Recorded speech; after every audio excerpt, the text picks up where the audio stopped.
Sebab itulah para ulama meletakkan sebaik-baik kitab selepas Al-Quran ialah Sahih Bukhari. Sebab apa? Dia ada banyak cabang-cabang ilmu dalam tu. Ada padanya bab berkaitan akidah, ada padanya bab berkaitan dengan ibadah, ada padanya bab berkaitan dengan fiqh. Jadi orang yang nak kata Imam Bukhari ni bukan faqih, tak tahulah dia baca tara mana kajian tentang Imam Bukhari.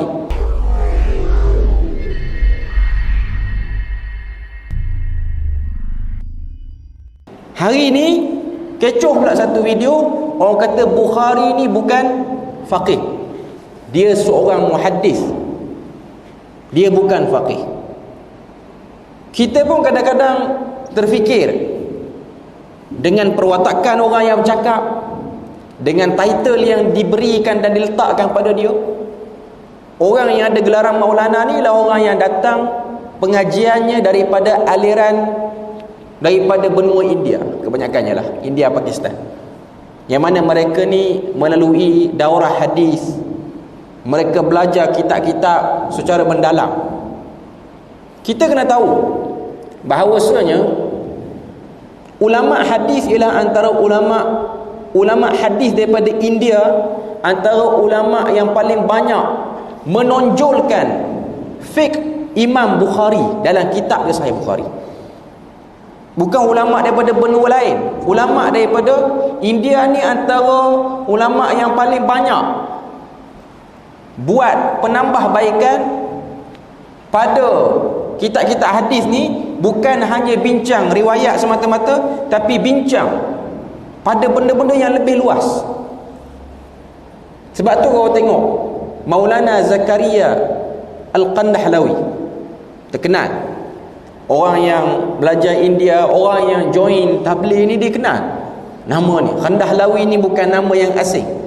Dia ada buat satu kitab Al-Abwab wat Tarajim. Apa kitab ni?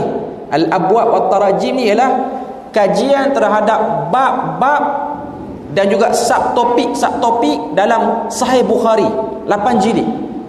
Bukan kaji hadis, kaji kenapa dimulai dengan kitab Badi'il Wahyi, ujung sekali Kitabut Tauhid, kitab yang kedua ialah Kitabul Iman, kitab yang ketiga ialah Kitab Ilmu.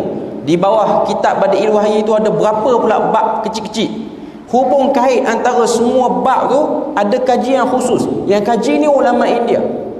Daripada susunan bab-bab ini, para ulama merumuskan Imam Bukhari cuba ingin menzahirkan kecenderungan dia dalam perkara berkaitan dengan akidah ataupun perkara berkaitan dengan fiqh daripada susunan bab dalam kitab Sahih Bukhari. Sebab tu orang yang menekuni dan bergelumang dengan kitab Sahih Bukhari akan tahu Al-Imamul Bukhari bukan hanya satu orang tokoh yang kerja dia himpun saja hadis, tapi satu orang tokoh yang Tuhan beri kecerdikan dalam kepala dia luar biasa. Dia juga ada isyarat-isyarat halus bagi orang yang kaji kitab dia. Bagi orang yang tak kaji, mungkin dia akan nampak dia hanyalah sebuah kitab yang menghimpunkan hadis. Di Malaysia kita ni, antara tokoh yang berusaha untuk mengangkat Imam Bukhari lebih tinggi daripada mengenalinya sebagai seorang yang tulis Sahih Bukhari ialah Maulana Asri Yusof daripada Kelantan. Dah bertahun dia tulis macam-macam tulisan, artikel, buku lagi untuk bawa idea fiqh Bukhari tu. Imam Bukhari ni dia ada fiqh dia. Dia ada kecenderungan pandangan fiqh dia yang tersendiri, tapi dia tidaklah diangkat sebagai tokoh fuqaha seperti mana tokoh-tokoh yang lain macam Imam Bukhari, macam Imam Syafi'i ataupun Imam Malik ataupun Imam Abu Hanifah. Cuma dia ada kecenderungan tu. Sebab kita kena tahu Imam Bukhari ni berguru dengan Ishaq bin Rahawai ataupun Ishaq bin Rahuya, yang mana dia ni pun alim dalam bidang fiqh. Cuma nak kata dia tak faqih, nampak sangat kita tak tahu ada kajian tentang nak angkat fiqh Bukhari ni. Saya pun tak tahu apa nak jadi dengan keadaan semasa di negara kita ni, bila mana ada orang-orang ni yang dia bercakap dengan sangat confident, mengeluarkan fakta-fakta, bukan fakta lah, maknanya mengeluarkan kenyataan-kenyataan, kalau fakta ni benda betul, mengeluarkan kenyataan-kenyataan yang separuh masa tak jelas lagi, sehingga daripada kenyataan dia tu orang akan nampak Imam Bukhari ni macam biasa je. Tuan-tuan kena tahu hubungan baik, sebab kebetulan malam ni kita baca riwayat Bukhari dengan riwayat Tirmizi. Hubungan baik Imam Bukhari dengan Imam Tirmizi. Imam Tirmizi ni murid kepada Imam Bukhari. Imam Tirmizi ni belajar hadis daripada Bukhari. Imam Tirmizi tulis Sunan Tirmizi ataupun Jami' Tirmizi itu ialah sebuah kitab hadis yang disusun dengan bab-bab fiqh, dan hadis-hadis dalam semua kitab Jami' Tirmizi ini ialah hadis-hadis yang digunakan sebagai dalil dan hujah oleh semua para fuqaha untuk banyak isu, kecuali dua hadis. Ada dua hadis saja yang fuqaha tak guna sebagai hujah daripada kitab Jami' Tirmizi. Ada orang dia panggil kitab Tirmizi ni dengan Sunan Tirmizi, tapi yang tepatnya ialah Jami' Tirmizi. Dia tiru style tok guru dia Imam Bukhari itu, dia tulis Sahih Bukhari, dia pun beri nama Jami' Mukhtasar min Sunani Rasulillah. Lebih kurang macam itulah, sebab setiap kitab ni dia ada nama-nama khusus kitab dia. Dan di Malaysia kita ni ada satu orang tokoh, Syekh Idris Al-Marbawi, yang telah cuba menterjemah dan menghuraikan Jami' Tirmizi ni, dan terkenal kitab itu dengan nama Bahrul Mazi. Cuma kita kadang-kadang kita tahu Bahrul Mazi ni kitab kuning, sebenarnya ianya adalah terjemahan daripada Jami' Tirmizi dalam bahasa Melayu. Tidak ada orang Melayu buat pada waktu tu, melainkan dia orang pertama. Tuan-tuan boleh bayang berapa jilid tu. Cetakan dia dalam bahasa Melayu Rumi, tulisan Rumi tu pun dah 24 jilid lebih kurang. Yang cetakan Jawi tu mungkin kurang sikit. Dan antara yang aktif mengajar buku tu ataupun kitab tu ialah Datuk Ustaz Samsuri di Penang. Dah lama, 15 tahun dan lebih, daripada zaman kaset sampai zaman orang rakam pakai live Facebook ni. Itu antara orang yang belajar daripada anak murid daripada Syekh Idris Marbawi ni. Belajar betul Idris Marbawi daripada Lubuk Merbau di Perak ni. Cuma nak katanya, yang saya jadi pelik tu ialah dia ni ialah orang yang ada title Maulana. Tak kiralah dia ni aliran apa, dia aliran tradisional ke, dia aliran yang pembaharuan ke. Biasanya kalau orang yang belajar di aliran India ni, dia akan tahu benda-benda ni. Dia akan tahu. Saya pun tak tahu kenapa, apa faktor yang menyebabkan dia keluar perkataan tu. Tapi kita tahulah Imam Bukhari ni adalah satu orang yang faqih. Cuma pandangan-pandangan dia belum kita korek lagi. Belum kita korek lagi. Saya ingat saya belajar Sahih Bukhari ni dengan guru di Jordan dulu, Profesor Dr. Ali Ajin, hafizahullah, masih lagi hidup, duk ada sekarang ni. Belajar satu bab daripada Sahih Bukhari, satu kitab pada Sahih Bukhari, iaitu Kitabul Ilm, kitab ilmu. Bahas hubung kait antara bab ni dengan bab ni, bab ni dengan bab ni. Dalam kitab tu dia ada bab ni, bab ni, bab ni. Hubung kait tu saja satu sen, satu semester kita belajar habis. Tak masuk lagi hurai rijal perawi dalam Sahih Bukhari tu, dalam bab tu. Nak kata luas. Sebab itulah para ulama meletakkan sebaik-baik kitab selepas Al-Quran ialah Sahih Bukhari. Sebab apa? Dia ada banyak cabang-cabang ilmu dalam tu. Ada padanya bab berkaitan dengan akidah, ada padanya bab berkaitan dengan ibadah, ada padanya bab berkaitan dengan fiqh. Jadi orang yang nak kata Imam Bukhari ni bukan faqih, tak tahulah dia baca tara mana kajian tentang Imam Bukhari.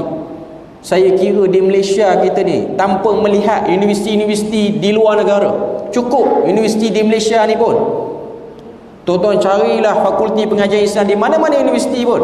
Bila mana masuk kajian pada Sahih Bukhari, mereka akan sebut kecenderungan Imam Bukhari dalam fiqh.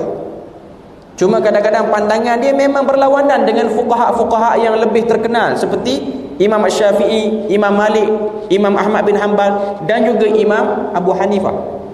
Cuma kita tak kata dia tak faqih. Dia ada pengetahuan tentang fiqh.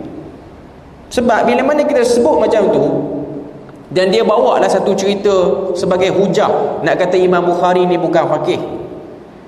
Hujah orang tanya Imam Bukhari, adakah satu orang tu disabitkan sebagai saudara susuan hanya kerana minum daripada susu kambing yang sama?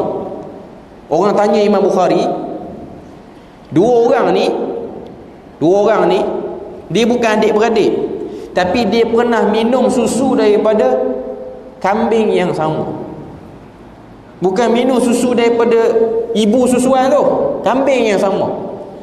Orang tanya pada Imam Bukhari, sabit tak dia ni adik-beradik susuan? Imam Bukhari pun jawab, ya sabit. Lalu orang pun kena Imam Bukhari kata, tengok, dia tak cermat jawab. Yang betul boleh jadi adik-beradik susuan ni lah minum daripada susu ibu yang sama. Saya tak tahu cerita tu, saya tak pernah dengar cerita tu, kita pun tak buat carian lagi.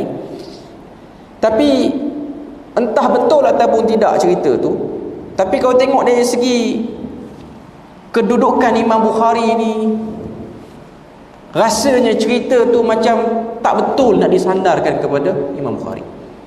Tuan-tuan kena tahu, Imam Bukhari ni waktu dia mula-mula belajar, belum belajar lagi, mula-mula nak belajar, dia telah belayar nak pergi ke Hijaz. Dia bukan orang kawasan Hijaz. Hijaz ni Arab Saudi sekarang.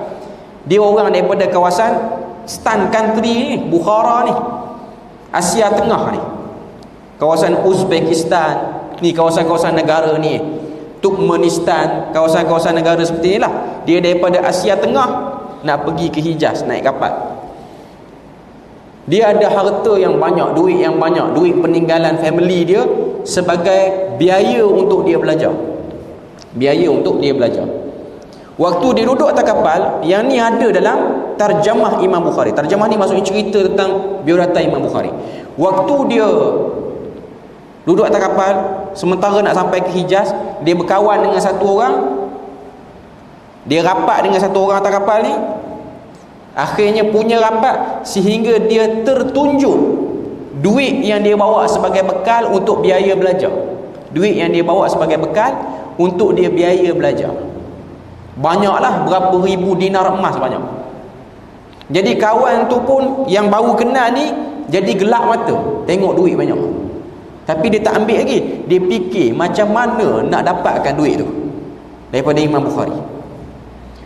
Lalu bila mana dah, orang kata apa, dah berehat atas kapal ni, masing-masing duduk kat tempat masing-masing, kawan Imam Bukhari yang dia baru kenal tu, dia pun pergi mengadu pada nahoda kapal. Dia kata duit dia pada sekian ribu dinar ni hilang. Dia kata duit dia. Kita boleh tak cek semua penumpang ni kok ada terambil duit ekor ataupun curi duit ekor ni. Waktu tu Imam Bukhari dah dengar cerita tu ataupun ura-ura, sebab kapal tu kapal besar, dia ada dek-dek dia yang sendiri. Mana cerita tu khabar-khabar angin sampai, maknanya ada orang sampaikan nanti akan ada perhimpunan sikit, orang nak buat spot check, nak tengok kita punya barang ni sebab ada penumpang lain hilang barang. Apa Imam Bukhari buat? Imam Bukhari ambil duit dia, buang dalam laut yang banyak tu. Sebab apa? Sebab dia tak nak jadi orang yang menipu. Sebab dia tak boleh nak pertahan lah diri dia, dia tak ada orang lain. Jadi dia buang duit dia supaya pembelajaran dia lebih berkat. Jadi nahoda pun buat cek, tak ada duit tu. Jadi kawan dia yang duk mengidam duit tu pun tak dapat duit tu. Cuma nak kata Imam Bukhari ni dia takut, sebab dia nak belajar hadis. Antara ciri orang belajar hadis ni, dia kena benar. Dia kena benar, dia tak boleh menipu. Jadi dia buang duit tu. Biar tak ada duit pun tak apa. supaya orang tak tuduh dia dengan tuduhan buruk. Sebab kalau dia belajar hadis dengan ada tuduhan seperti ni, dia akan kacau banyak untuk dia riwayat orang. Sebab ulama hadis tak akan beri pada orang yang ada kes-kes yang seperti ni, tak akan bagi hadis. Sebab hadis ni dia ketat, hadis ni dia ketat, dia punya periwayatan dia. Cuma saya nak kata Imam Bukhari tak faqih ni ialah satu kenyataan yang kurang cermat lah. Saya tak nak katalah dia tu tak cerdik, mungkin orang lain dia berani kata. Cuma saya kata dia kurang cermat. Tak tahulah apa faktor dia cakap macam tu. Tapi sebenarnya Imam Bukhari melahirkan anak-anak murid yang hebat. Salah seorangnya ialah Imam Tirmizi ni sendiri. Okay. Jadi kata-kata seperti itu akan menyebabkan orang awam akan nampak Imam Bukhari ni biasa je. Imam-imam lain lagi hebat. Sebab cara dia sebut tu dia macam ada ke arah tu. Kalau dia tak ke arah tu pun orang akan faham dengan cara seperti tu. Orang akan nampak, oh Imam Bukhari ni ialah Imam Bukhari. Padahal dia tu tokoh yang besar dan hebat, yang ada sumbangan besar untuk umat ni.